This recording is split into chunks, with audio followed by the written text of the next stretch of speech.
Shalom, salam dalam kasih Yesus Kristus. Pagi ini kita bersyukur kepada Tuhan, oleh karena kita bertemu kembali untuk mengikuti Pekan Doa Rumah Sakit Advent Bandung yang bertemakan kembali ke mezbah. Dan hari ini adalah hari yang kelima, yang berjudul ketika Anda merasa seperti orang asing, saat Daniel mengutamakan Tuhan. Pagi ini sebelum kita mulai, mari kita tunduk kepala dan kita berdoa.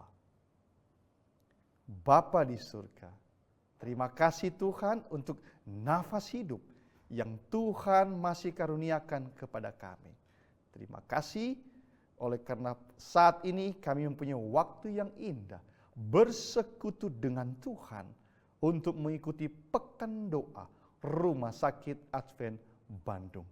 Tuhan, kiranya Roh Kudus menuntun kami, sehingga firman Tuhan yang akan kami belajar pada pagi ini menjadi berkat rohani bagi masing-masing kami, membawa kemuliaan bagi nama Tuhan.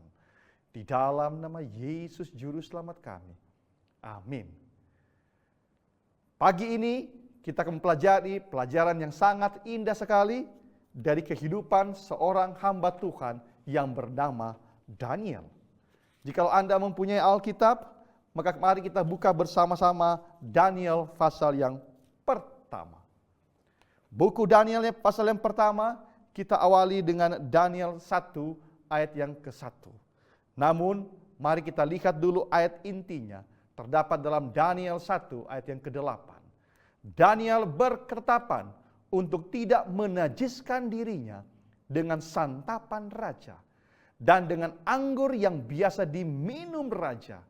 Dimintanyalah kepada pemimpin pegawai istana itu, supaya ia tak usah menajiskan darinya.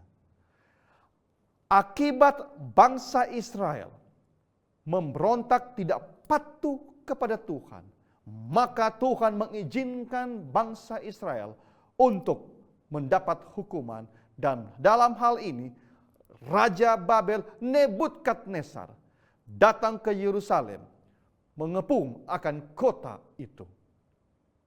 Daniel 1 ayat yang kedua berkata, Tuhan menyerahkan Raja Yehuda dan sebagian dari perkakas-perkakas di rumah Allah ke dalam tangannya. Semuanya itu dibawanya ke tanah Sinear, ke dalam rumah dewanya. Perkakas-perkakas itu dibawanya ke dalam perbendaharaan dewanya. Bukan hanya para perkakas bait suci yang diambil dari tempat rumah Allah, namun raja juga membawa, ayat yang ketiga, beberapa orang Israel. Siapa mereka? Mereka adalah keturunan raja dan kaum bangsawan. Siapa mereka itu? Mereka itu adalah orang-orang muda yang tidak ada sesuatu celah, yang berperawakan baik, yang memahami berbagai-bagai hikmat, pengetahuan yang banyak, dan mempunyai pengertian tentang ilmu, yakni orang-orang yang cakap. Dan raja berencana agar mereka dapat bekerja di istana raja, supaya mereka diajarkan tulisan dan bahasa orang Kasdim. Di antara orang-orang muda itu terdapat orang muda yang lain. Daniel 1 ayat yang ke-6. Mereka adalah Daniel, Hananya, Misael, dan Azaria. Dan ketika mereka tiba di kota Babel, dalam hal ini Daniel, Hananya, Misael, dan Azaria, maka ujian, tantangan, cobaan menghampiri keempat orang muda ini. Orang yang takut akan Tuhan. Mari kita lihat tantangan pertama yang didapat oleh mereka.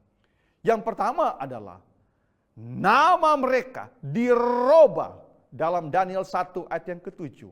Daniel namanya diganti Belzasar. Hananya diganti Sadrak. Misael diganti Mesak. Azaria diganti namanya menjadi Abednego. Mari kita lihat ada yang menarik dari 4 nama yang diganti ini. Daniel dalam bahasa Ibrani artinya God is my judge. Hanaya dalam bahasa Ibrani God is gracious, Allah Maha Pengasih. Kalau Misael artinya siapakah yang seperti Allah. Kalau Azaria artinya Jehovah telah menolong. Namun nama mereka diganti dengan Daniel diganti dengan nama The Bell Protect His Life. Jadi bertolak belakang dari arti Daniel. Bel melindungi hidupnya. Begitu juga Hania diganti namanya menjadi Sadrak yang artinya command of the moon of God. Perintah dari Dewa Bulan. Begitu juga dengan Misael diganti jadi Mesak yang artinya siapakah yang seperti Dewa Bulan. Dan Abednego yang artinya adalah Jehovah God Help diganti menjadi servant of God Nebo. Anda lihat nama yang diberikan sudah dirubah. Itu tantangan yang pertama. Mungkin kita berpikir apa arti sebuah nama? Tapi jangan salah.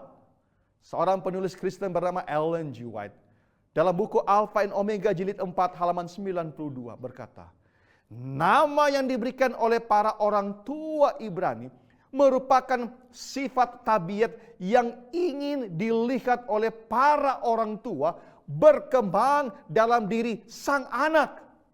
Jadi nama itu adalah simbol tabiat jati diri yang orang tua harapkan kelak mereka akan menjadi seperti nama itu, tabiat mereka. Namun, nama mereka diganti dengan nama-nama yang melambangkan dewa-dewa orang Kasdim.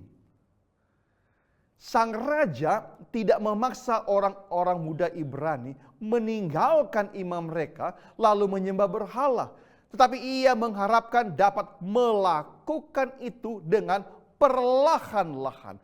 Jadi dengan nama yang berubah, maka raja mulai membuat perubahan dalam kehidupan orang Ibrani ini. Lebih lanjut, dengan memberi nama-nama yang melambangkan berhala, maka orang-orang muda ini akan setiap hari berhubungan akrab dengan kebiasaan-kebiasaan berhala.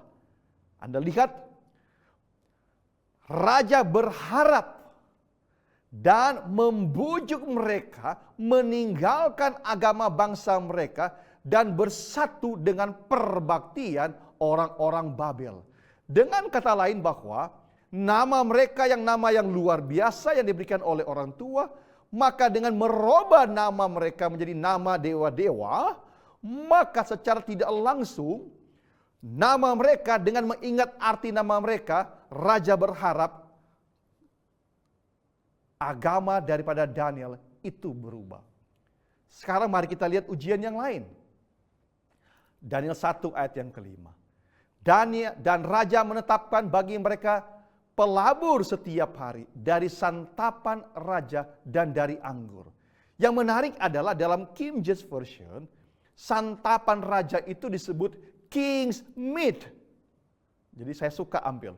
Dan Anda perhatikan, mereka dididik dan dibiasakan untuk mengikuti kebiasaan daripada kerajaan Babylon, dewa-dewa, selama 3 tahun. Mari kita lihat. Namun Daniel 1 ayat yang ke-8 berkata, Daniel berketetapan. Dalam bahasa Inggris disebut Daniel purpose in his heart. Kata berketetapan ini atau purpose in his heart dalam bahasa Ibraninya artinya sum atau sim. Yang artinya dalam bahasa established atau determine atau transform into atau constitute. Artinya bahwa bukan saat itu Daniel sudah berketetapan. Namun Daniel memang sudah menghidupkan itu di dalam hidup dia. Dia sudah meneguhkan terlebih dahulu. Lebih lanjut, kita lihat. Ayat 8 kalimat yang berikut. Dia sudah menetapkan dalam hidup dia bahwa mereka tidak akan makan king's meat. dan wine. Daniel berketetapan untuk tidak menajiskan dirinya dengan santapan raja. Kata menajiskan di sini atau not defile himself, kalau dalam bahasa Ibrani-nya artinya gawal, yang artinya to defile atau pollute. Mungkin kita pernah dengar kata pollute, polusi, kotor. Jadi Daniel tidak mau mengkotori dirinya, tidak mau mempolisikan dirinya di dalam diri untuk dijamak, disentuh dengan makanan-makanan dan minuman tersebut. Pertanyaannya, mengapa demikian? Memang ada apa di makanan raja dan anggur itu? Mari kita lihat akan keterangan dari The Cambridge Bible for School and College. Daging itu atau binatang yang mereka akan makan itu adalah binatang yang dilarang oleh orang Yahudi sebagai makanan. Makanan itu juga telah dipersembahkan terlebih dahulu kepada berhala. Penulis Christian Ellen G. White dalam bukunya Bible Commentary jilid 4, halaman 1166 paragraf ke-7. Mereka memutuskan bahwa karena daging tidak menjadi menu makanan mereka di masa lalu, maka daging tidak boleh menjadi menu makanan mereka di masa depan. Dan karena anggur dilarang bagi semua orang yang melakukan pelayanan kepada Tuhan. Dengan kata lain bahwa bukan saat itu Daniel memang sudah berketetapan. Dia tahu dan dia sudah hidupkan dalam kehidupan dia bahwa makanan jenis ini, minuman jenis ini memang dilarang oleh Tuhan. Alfa and Omega jilid 4 halaman 94 berkata, Daniel tidak ragu-ragu. Persetujuan Allah adalah lebih mahal baginya daripada kebaikan raja duniawi. Ia berketetapan untuk tidak menajiskan dirinya dengan santapan raja dan anggur yang biasa diminum raja. Dan dalam keputusannya ini, ia ditunjang oleh ketiga temannya. Betapa penting kita mengutamakan Tuhan. Jangan takut kehilangan akan hidupmu. Jangan takut akan kehilangan nama baik. Tetapi lebih penting adalah kita mesti takut akan Tuhan. Puji Tuhan, sahabat-sahabat Daniel juga menunjang akan keputusannya. Dengan kata lain bahwa betapa penting Anda dan saya memiliki sahabat-sahabat yang membawa Anda lebih dekat kepada Tuhan. Betapa penting kita memiliki sahabat-sahabat rohani yang menopang kita, menguatkan kerohanian kita. Lebih lanjut, mari kita lihat.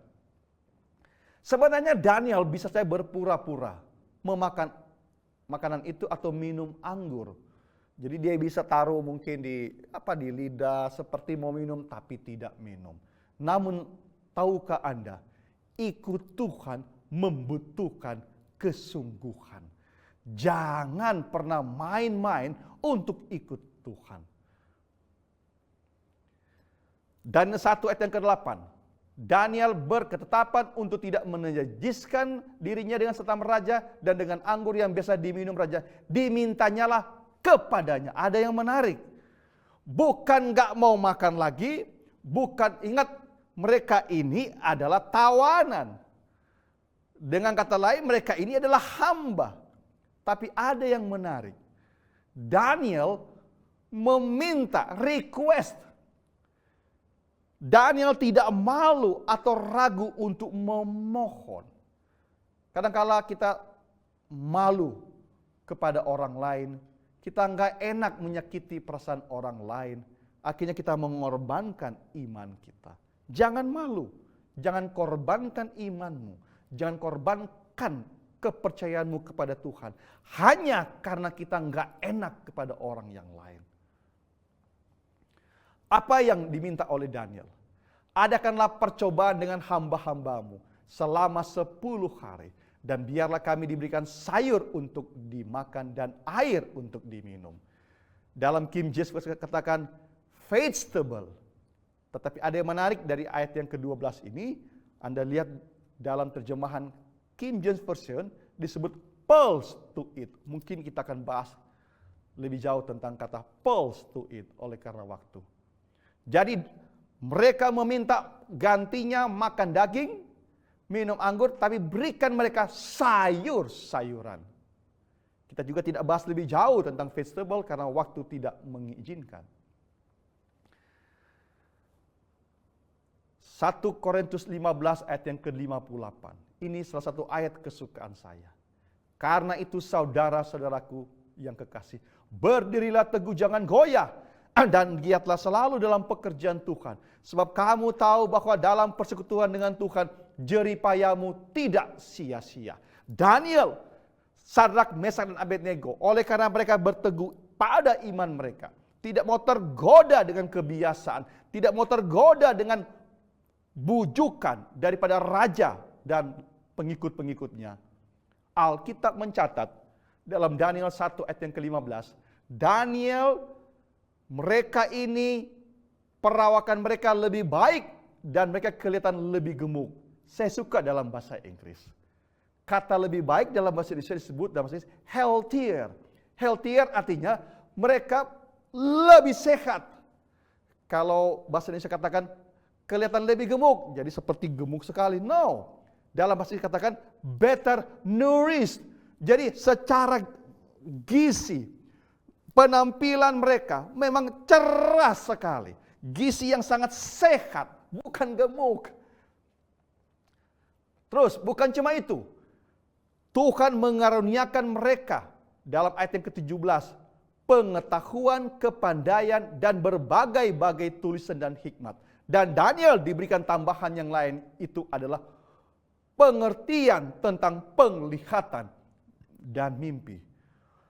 Bukan cuma fisik yang sehat, dapat hikmat dari Tuhan, bahkan Tuhan juga mengaruniakan mereka kecerdasan yang luar biasa, 10 kali cerdas daripada orang-orang lain.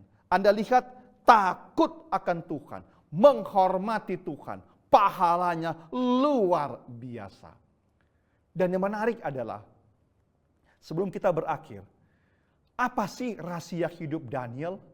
Kenapa dia boleh bertetapan, dia tidak takut walaupun dia sebagai orang asing, sebagai seorang hamba, dia tidak takut mempertahankan imannya. Mari kita lihat. Daniel 6 ayat 10 dan 11 katakan, 3 kali sehari ia berlutut, berdoa, serta memuji Allah seperti yang biasa dilakukannya. Dengan kata lain bahwa Daniel telah melakukan hal itu bukan tiba-tiba, tetapi ia sudah mempunyai hubungan dengan Tuhan. Pertanyaan yang kita renungkan, berapa kali kita berhubungan dengan Tuhan untuk berdoa kepada Tuhan? Ellen G. White dalam buku Hidup yang Disucikan dikatakan, mohon maaf saya pakai bahasa Inggris, Daniel tidak berani percaya kepada kuasa moralnya. Daniel yakin bahwa doa adalah sebuah kebutuhan. Dia menjadikan Tuhan kekuatannya dan takut akan Tuhan. Terus-menerus menjadi tujuan hidup dia di setiap transaksi hidupnya. Apapun yang ia lakukan, Daniel selalu berdoa minta kepada Tuhan. Kenapa?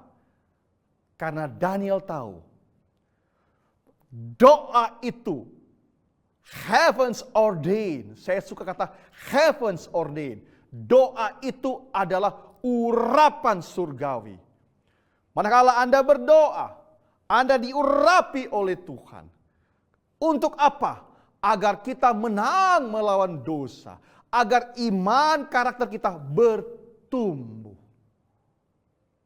Jangan lupa berdoa. Karena dengan Anda berdoa, saudara dan saya mendapat pengurapan surga. Mengakhiri firman Tuhan pagi ini, saya suka kutipan ini. Ellen G. White, My Life Today katakan, mereka yang dalam segala sesuatu menjadikan Tuhan yang pertama dan terakhir dan terbaik adalah orang-orang yang paling bahagia di dunia ini. Mari kita jadikan Tuhan dalam hidup kita.